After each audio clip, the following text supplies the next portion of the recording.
Agnihi Yatra Abhimatyate Vayu Yatra Adhirudyate Somo Yatra Atirichyate Tatra Sanjayate Manaha.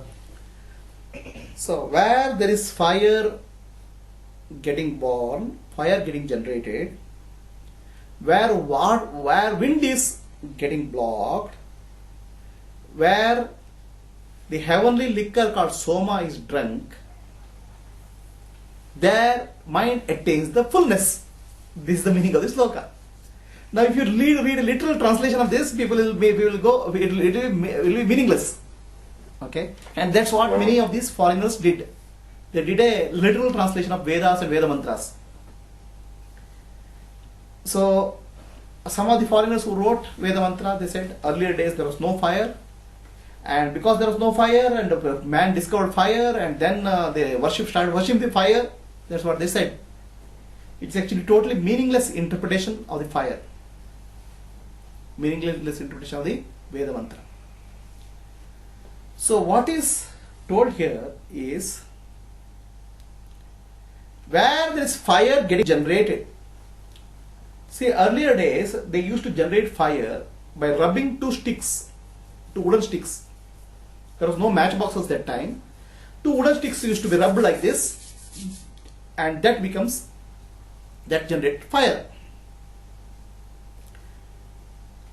Okay, and where wind is getting blocked, how can wind can stop somewhere, right? So these are all not literal meanings. They are a deeper level of meaning.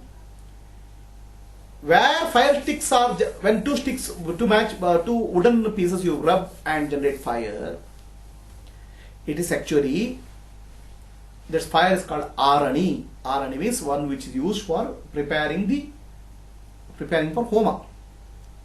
Okay. So in arani, they give arani or the fire making process for symbolic meaning. So the student and master, the guru and shishya, are the two sticks. When the guru teaches, a realized master teaches a student, the realized master is the stick, upper wooden stick, and student is the lower wooden stick. The rubbing is happening. There's a fire which is generated internally. It's not a physical fire. The fire of intellect, the fire of wisdom, the fire of insight is generated in the student. And this insight is what opens up self-realization. There should be fire. And this fire is fire of teaching. The rubbing is the master teaches the questions, whatever wrong understanding of life student has, wrong belief of life student has, these are questioned. In that questioning, there's a burning which happens and the fire is generated. So this dialogue between the student and the master is called Upanishad. Upanishad means Upanishad, uplifting thought process. Our thought process can be downward moving, our thought process can be stagnant, and our thought process can be uplifting. Understand? So what is downward moving thought process? Yeah, why I am like this, yeah. All my life I am suffering only.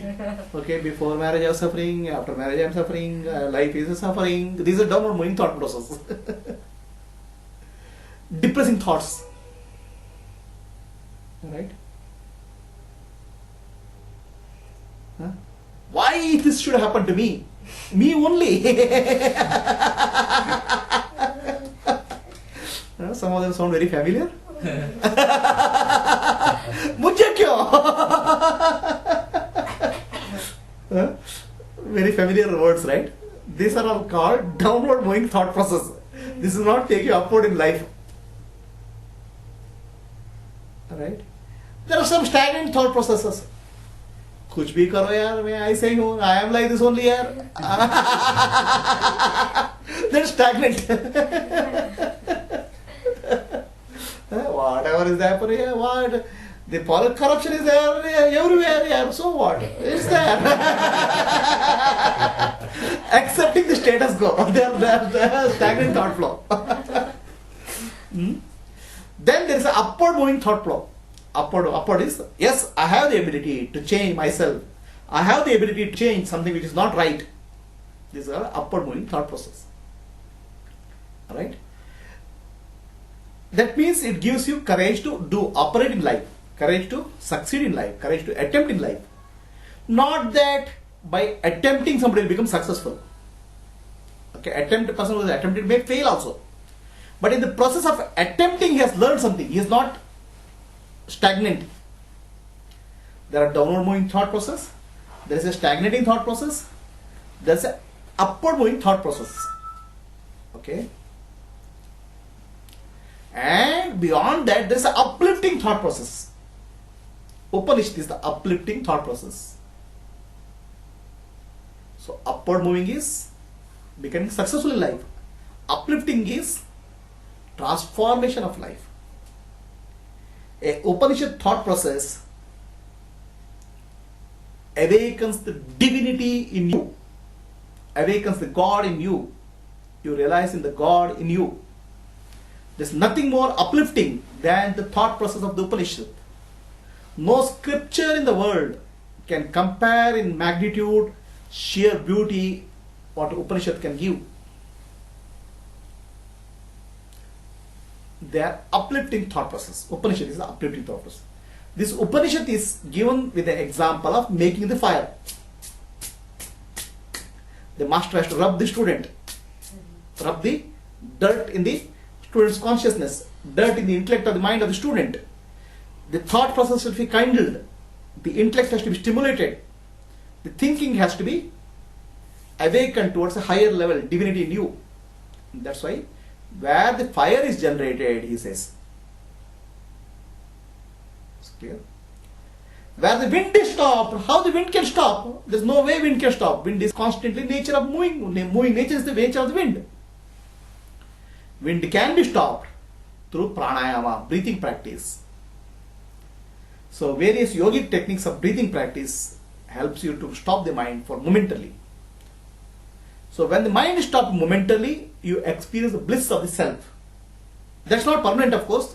It's a momentary, but it is, yes. Where the fire is kindled, fire of wisdom is kindled by the dialogue of the master and the student, by the teaching of the master, there the wisdom awakens.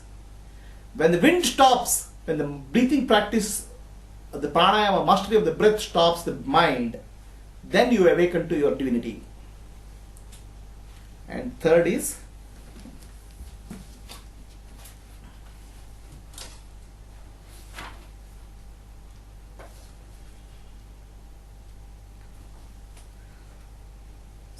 Somah yatra athiriche.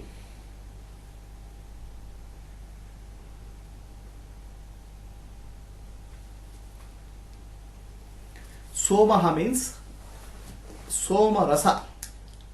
Actually, it is said that in Upanishad there is a Soma. Soma is actually a plant. They used to crush that Soma, the plant, and offer that liquid as an offering to Yajna, and then they used to drink. It's called Soma Rasa. And Soma Rasa was supposed to be an intoxicant, equivalent of one of the alcoholics. Okay, so in Veda mantras, there are many mantras are dedicated to Soma. Those who don't understand the Veda mantra, so they say, wow, Vedic also they have to have liquor parties. Okay, so there are so many mantras in Veda where liquor is extolled. Okay, so drink liquor. In fact, they may put an advertisement also. Okay. So they don't understand the Somarasa concept. In Vedic mantras, you have to understand that everything internally happening in you, they used to explain through external symbol. Agni is an external symbol, but its internal representation is willpower.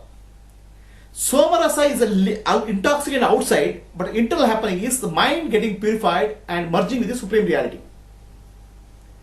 When the mind merges with the inner consciousness self, you experience the extreme state of bliss, the high state of bliss, and that is explained as Somarasa.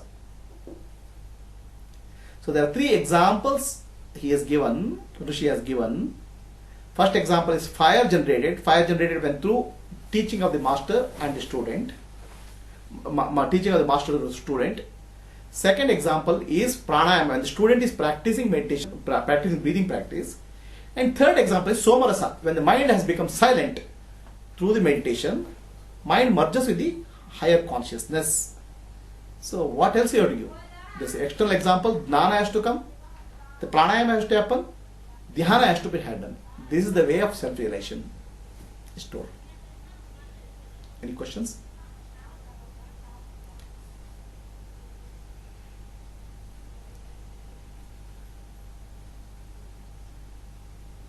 How to learn Sanskrit? I mean, what is ideal way of learning Sanskrit? You have any exposure to Sanskrit so far? We had it in school, and I have interest in learning Sanskrit. How many years you studied Sanskrit in school? 3 years. I also studied 3 years only. But I mean, it was very academic rather than, I also studied academic only. Sanskrit is a mother of all the languages. It's not very complex. Right now, if you have studied 3 years for Sanskrit in school, don't have to study again. Use Sanskrit with the translation text. Okay.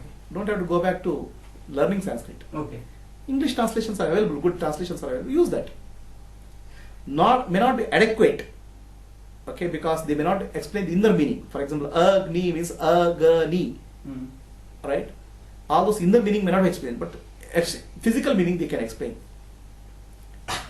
If you have to learn inner meaning, not many people will be able to teach that. Right? If you still want to brush up Sanskrit, there are some Sanskrit schools. You can learn from them. But since you have already studied for 3 years, I don't see any significant benefit you'll get by going through the schools. Okay.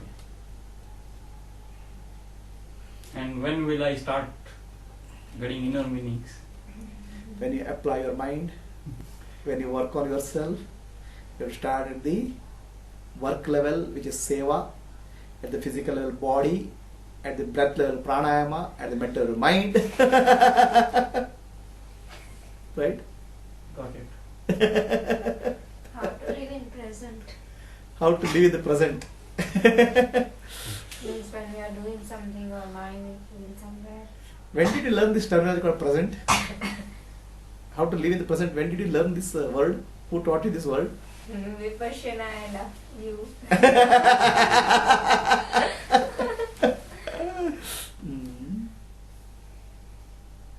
I'm teaching. My 9 months class is now that only. Now 9 month class I have made it to 18 months. With the self-study, you can do through internet, download it through internet at home. Okay, study something. You can come to the class anywhere, anytime. When you are starting? We may start in a couple of days, maybe 10-15 days. Start working on the course. Right? It's 18 months course. For all these people I completed 9 months. Then you realize 9 months is not adequate for many of the people, so 18 months. Please notify us, we want to join. Yeah. Already notified, already admitted also. That's nice.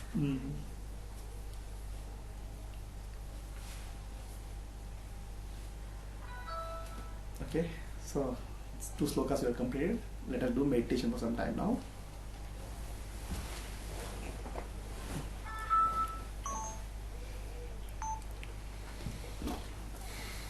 Will we stop this? Yeah, you can stop and start another record.